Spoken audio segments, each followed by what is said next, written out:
మా కాలనీ వచ్చి HMD approved colony అండి. సమ్వేర్ అరౌండ్ 1989లో వేసిన కాలనీ. అప్పట్లో మూసీకి అది మేము ఉండేది మూసా పక్కన అవుతుందండి. మూసా ఇస్ ఉపనది లాగా అనమాట, ఆర్ రివిలెట్ అంటారు తెలుగు ఇంగ్లీష్లో అయితే. సో దానికి అప్పుడు నోటిఫికేషన్ల ప్రకారం వాటర్ వర్క్స్ వాళ్ళ ప్రకారం అయితే 9 మీటర్స్ అని అనమాట. మా కాలనీ 9 మీటర్స్ అండ్ అబవ్ ఉన్నదండి. ఇప్పుడు మూసీ నుంచి బౌండరీ తీసుకుంటే మా కాలనీలో ఫస్ట్ పార్క్ ఒకటి ఉంటుంది, ఆ తర్వాత బిల్డింగ్స్ 30 మీటర్స్ తర్వాత నుంచి స్టార్ట్ అయినాయండి. అలాంటిది ఇప్పుడు for no reason just like that ఈ మూసీ రియల్ ఎస్టేట్ ప్రాజెక్ట్ చేద్దామని చెప్పేసి ఎప్పుడో ఉన్న నోటిఫికేషన్ని కాదనుకొని ఇప్పుడు బఫర్ జోన్ పేరుతో మూసీ పక్కన 50 మీటర్లు వచ్చి బఫర్ జోను, ఆ తర్వాత ఇంకో మాట ఏమంటున్నారు, ఫుల్ రివర్ ఫ్లడ్ లెవెల్లో ఏ లెవెల్లో దానికి ఒక గీత అంటున్నారు, ఇప్పుడు మళ్ళీ బఫర్ జోన్ అంటున్నారు. దానివల్ల ఇప్పుడు కన్ఫ్యూజన్ చేసేసేసి ఒకప్పుడు గవర్నమెంట్ ఇచ్చిన నోటిఫికేషన్లే, గవర్నమెంట్ ఇచ్చిన జీవోలనే వెనక్కి వెళ్తున్నారండి. ఇప్పుడు కొత్త ప్రభుత్వం వచ్చినప్పటి నుంచి చూస్తూనే ఉన్నాము ఎంత కన్ఫ్యూజన్ చేస్తున్నారో. ఒక వన్ ఇయర్ బ్యాక్ అయితే ఫస్ట్ 100 మీటర్స్లో మూసీని ఆనుకొని ఈసాని ఆనుకొని ఉన్న ఫస్ట్ 100 మీటర్స్లో no registrations, no approvals of construction ఇచ్చారండి. How can they do that అండి? It started with that. ఆ తర్వాత డిపిఆర్ కోసం అని చెప్పి మల్టీనేషనల్ కంపెనీస్ని కన్సార్షియంని తీసుకొచ్చారు. అదేమంటే టీజర్స్ మాదిరి కొంచెం రిలీజ్ చేస్తుంటారు, ఇక్కడ ఇది వస్తున్నది అక్కడొక్కడ వస్తున్నది అని చెప్పి. బట్ లాస్ట్ 2-3 మంత్స్ నుంచి తీసుకుంటే బాగా స్పీడ్ పెరిగిన్నదండి.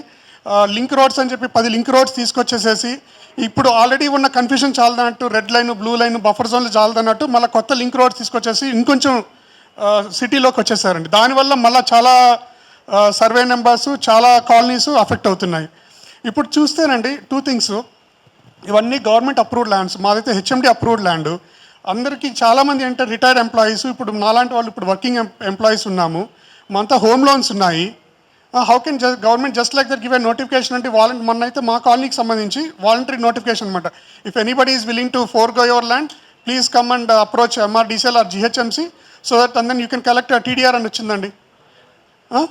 టీడీఆర్కి ఏం వాల్యూ అండి? మనందరికీ తెలియదా టీడీఆర్స్కి ఎంత వాల్యూ? మీరు ఒక ₹1,00,00,000 టీడీఆర్ అనుకున్నా కూడాను దానికి 25 lakhs కూడా విలువ ఉండదండి మార్కెట్లో. అండ్ ఒకేసారి ఇమాజిన్ ఇన్ని హ్యామ్లెట్స్కి, ఇన్ని కాలనీస్కి ఇంత మూసి 55 కిలోమీటర్ల పొడవున టీడీఆర్లు ఇస్తే దానికి అసలు వాల్యూ ఉంటుందండి? And first of all we don't want to forgo our lands అండి. These are all patta lands, HMD approved layouts with as per government norms ప్రకారం అప్పుడు అబౌవ్ 9 మీటర్సే ఉన్నాయండి మా colony. So we don't want to forgo our lands అండి. That's what is my point అండి. ఒక 1.5 year క్రితం వరకు కొంచెం టైంలైన్లో వెళ్ళి సీక్వెన్స్ ఆఫ్ ఈవెంట్స్ ఒకసారి చెప్పుకుంటే, first they try to establish everything as illegal. ముందు ఇది మొత్తము నది కట్టి ఇటు ఉన్నవి బఫర్ జోన్ కానీ అన్నీ ఇల్లీగల్ అని చెప్పారు. ఇల్లీగల్ కాదు, మా దగ్గర అప్రూవల్స్ ఉన్నాయి, మేము గవర్నమెంట్ అప్రూవల్స్ తీసుకున్నాము అది ఇది అని చెప్పి మేము కౌంటర్ ఫైల్ చేసిన తర్వాత వాళ్ళ కౌంటర్ ఆర్గ్యుమెంట్కి వాళ్ళ రెస్పాన్స్ ఏంటంటే అట్లా ఏం లేదు అని చెప్పారు. సో మేము హిస్టరీలోకి తీసుకుని వెళ్తే ఇప్పుడు వాసు గారు చెప్పినట్టుగా ఈ లేఅవుట్స్ అన్నీ చాలా పాతవండి, అంటే డెకేడ్స్ ఆఫ్ హిస్టరీ ఉంది వీటన్నిటికీ అప్రూవల్ అయినది. ఇప్పుడు మా పర్టికులర్ కాలనీ కూడా 90sలోనే ఎర్లీ 90s 89లో అప్రూవల్ అయింది, 90sలో పర్చేసెస్ అయినాయి, అప్పటి నుంచి ఉన్నాం. సో అప్పుడు బఫర్ జోన్ లిమిట్స్ అనేవి అసలు ఇవేమీ లేవు. అప్పుడు ఉన్న దాని ప్రకారంగా వాసు గారు చెప్పినట్టు రివ్యూలెట్ మాత్రమే ఉండేది, and for that it was only around 9 meters. మా కాలనీ యాక్చువల్ కన్స్ట్రక్షన్ స్టార్ట్ అయ్యేది 40 meters తర్వాత స్టార్ట్ అవుతుంది. సో మేము అప్పుడు యాక్చువల్గా బఫర్ జోన్ రెగ్యులేషన్స్ అనేవి 2002-2003 ఆ టైంలో వచ్చాయి. బట్ కాలనీ లేఅవుట్ అంతకు ముందు నుంచే వీవర్ అవే ఫ్రమ్ ద రివ్యూలెట్.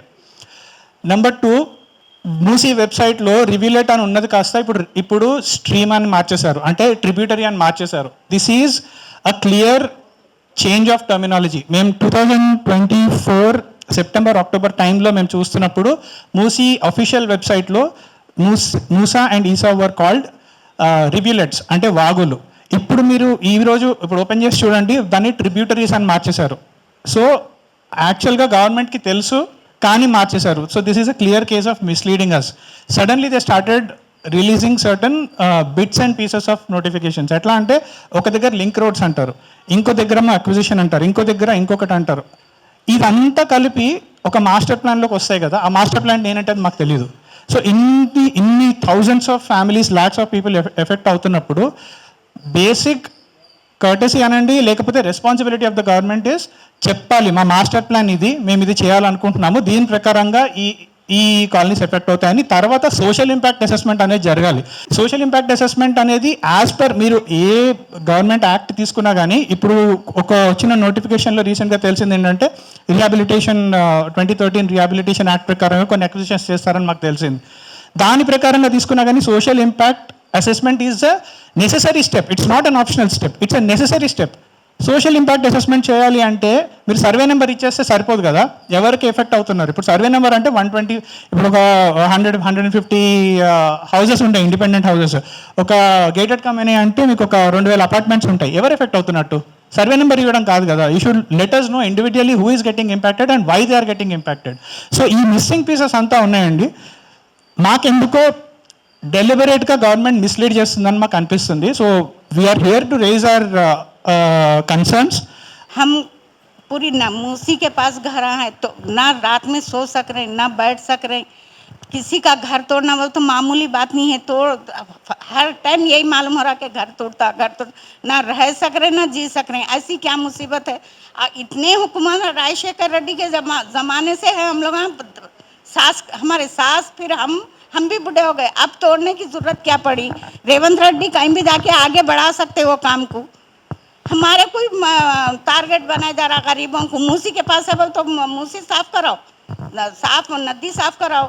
ये क्या घर तोड़ के वो करने का वो नहीं है ना. सब साफ करा के अच्छा कर सकते. वो एक घर घोंसला नहीं तोड़ते, ये तो घर बिल्डिंग सब तोड़ देते. कितनी मुसीबत से बना रहे हैं हम कैसा जोड़े वो पैसे को, क्या मुसीबत से लाए.